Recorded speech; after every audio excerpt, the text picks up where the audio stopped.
Hi అండి. ఈరోజు ఈ వీడియోలో లైనింగ్ బ్లౌజ్‌ని కట్ చేసేటప్పుడు ఫస్ట్ అయితే లైనింగ్‌ని కట్ చేసుకుంటాం కదా!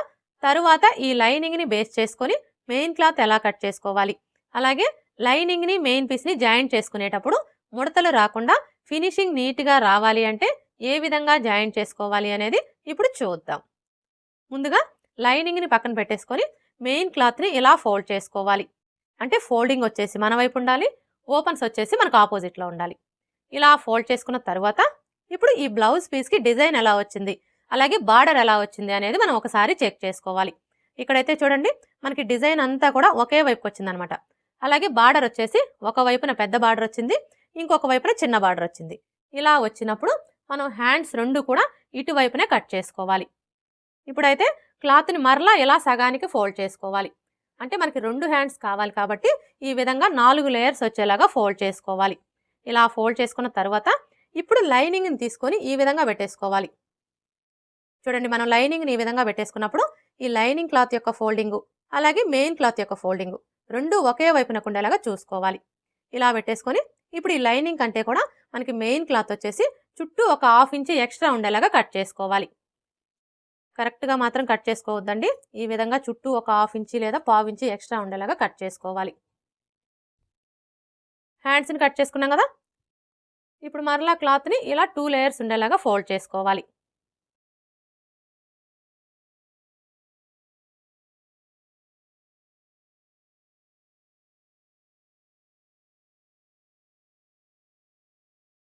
ఇలా ఫోల్డ్ చేసుకున్న తర్వాత ఇప్పుడు బ్యాక్ పార్ట్ని తీసుకొని ఈ విధంగా పెట్టేసుకోవాలి. మనం లైనింగ్ని ఈ విధంగా పెట్టేసుకున్నప్పుడు మనకి లైనింగ్ క్లాత్ యొక్క ఫోల్డింగు, అలాగే మెయిన్ క్లాత్ యొక్క ఫోల్డింగు రెండు ఒకే వైపునకు ఉండేలాగా చూసుకోవాలి. ఇప్పుడు ఈ లైనింగ్ కంటే కూడా మనకి మెయిన్ క్లాత్ వచ్చేసి చుట్టూ 1/2 ఇంచ్ ఎక్స్ట్రా ఉండేలాగా కట్ చేసుకోవాలి.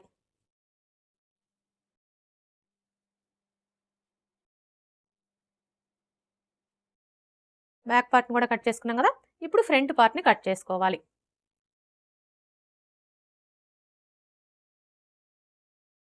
బ్లౌజ్ పీస్కి క్రాస్ ఎక్కువగా ఉందండి, అందుకని చెప్పేసి మనం క్లాత్ని అడ్జస్ట్ చేసుకుంటూ కట్ చేసుకోవాలి.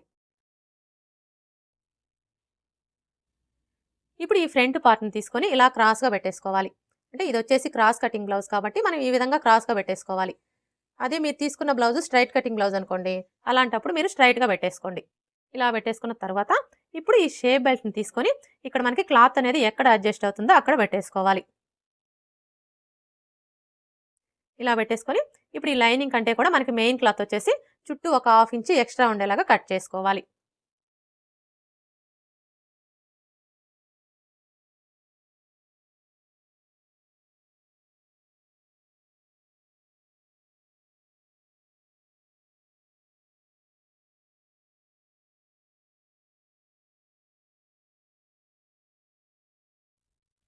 లైనింగ్ని బేస్ చేసుకొని మెయిన్ క్లాత్ ఎలా కట్ చేసుకోవాలో చూసారు కదా!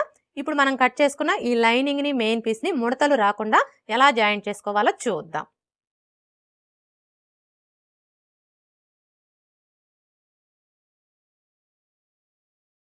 చూడండి, ఫస్ట్ అయితే మనం మెయిన్ క్లాత్ని తీసుకొని right side wrong side check చేసుకొని రాంగ్ సైడ్ వచ్చేసి పై వైపునకు ఉండేలాగా పెట్టేసుకోవాలి. అంటే ఇది వచ్చేసి రాంగ్ సైడ్ అనమాట.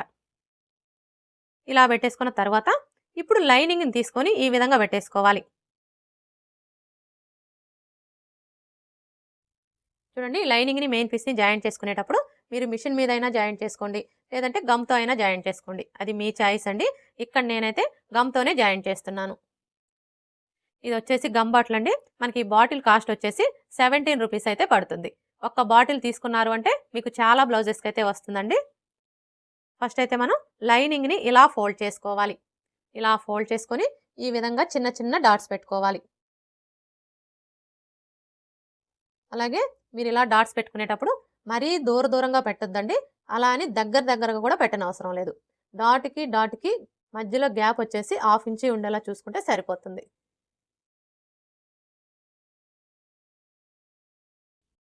చూడండి, మీరు ఈ డాట్స్ పెట్టుకునేటప్పుడు ఈ లైనింగ్కి ఎంత వీలైతే అంత చివరన పెట్టుకోవాలి.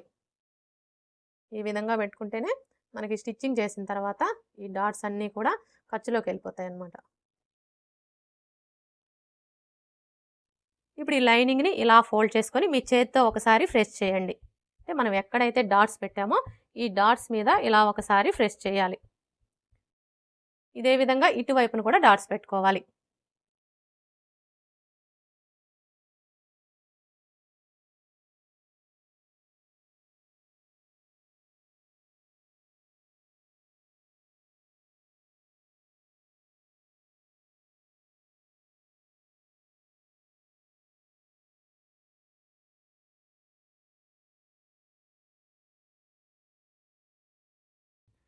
ఇలా డాట్స్ పెట్టుకున్న తర్వాత ఇప్పుడు ఒకసారి ఐరన్ చేసుకోవాలి. ఈ విధంగా ఐరన్ చేసుకున్నాము అంటే మనకి లైనింగ్ మెయిన్ పీస్ వెంటనే జాయింట్ అయిపోతుంది. ఒకవేళ మీ దగ్గర ఐరన్ బాక్స్ లేదనుకోండి, అలాంటప్పుడు ఇలానే ఒక 5 మినిట్స్ ఉంచారు అంటే మీకు నీట్గా జాయింట్ అయిపోతుంది.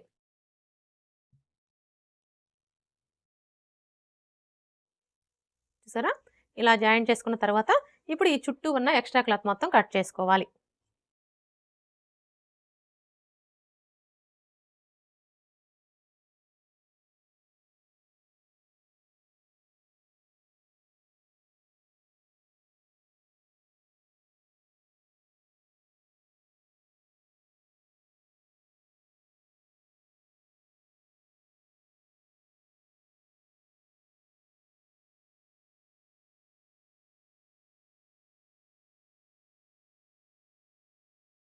బ్యాక్ పార్ట్ ఎలా జాయింట్ చేసుకోవాలో చూసారు కదా. ఇప్పుడు ఫ్రంట్ పార్ట్ ఎలా జాయింట్ చేసుకోవాలో చూద్దాం. చూడండి, ఈ ఫ్రంట్ పార్ట్ని జాయింట్ చేసుకునేటప్పుడు కూడా ఫస్ట్ అయితే మనం మెయిన్ క్లాత్ని తీసుకొని right side wrong side check చేసుకొని రాంగ్ సైడ్ వచ్చేసి పై వైపున ఉండేలాగా పెట్టేసుకోవాలి.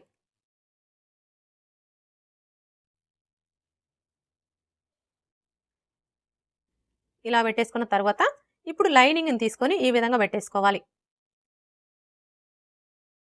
చూడండి, మనం ఫ్రంట్ పార్ట్లు రెండు కూడా ఈ విధంగా పెట్టేసుకున్నప్పుడు మనకి ఉక్స్ పట్టి కాజా పట్టి సైడ్ రెండు కూడా ఎదురెదురుగా వచ్చేలా చూసుకోవాలి. ఇప్పుడు మనం బ్యాక్ పార్ట్ని ఏ విధంగా అయితే జాయింట్ చేసుకున్నామో సేమ్ ఈ ఫ్రంట్ పార్ట్ని కూడా అదే విధంగా జాయింట్ చేసుకోవాలి.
ఫ్రంట్ పార్ట్ ఎలా జాయింట్ చేసుకోవాలో చూసారు కదా. ఇప్పుడు హ్యాండ్స్ని జాయింట్ చేసుకోవాలి. ఇక్కడైతే చూడండి, మనకి హ్యాండ్స్కి బార్డర్ అయితే వచ్చింది కాబట్టి ఈ విధంగా బార్డర్ వచ్చినప్పుడు మనం గమ్తో జాయింట్ చేసుకోకూడదండి, మిషన్ మీదే స్టిచ్ చేసుకోవాలి. ఒకవేళ మీకు ఈ విధంగా బార్డర్ రాకుండా ప్లెయిన్గా వచ్చిందనుకోండి, అలాంటప్పుడు మీరు గమ్తో అయినా జాయింట్ చేసుకోవచ్చు. అలాగే ఈ షేప్ బెల్ట్ వచ్చేసి చిన్న చిన్న పీసులే కాబట్టి మనం మిషన్ మీద అయినా సరే ఈజీగా జాయింట్ చేసుకోవచ్చు. లేదు మేము గమ్తోనే జాయింట్ చేసుకుంటాము అంటే మీరు గమ్తో అయినా జాయింట్ చేసుకోండి.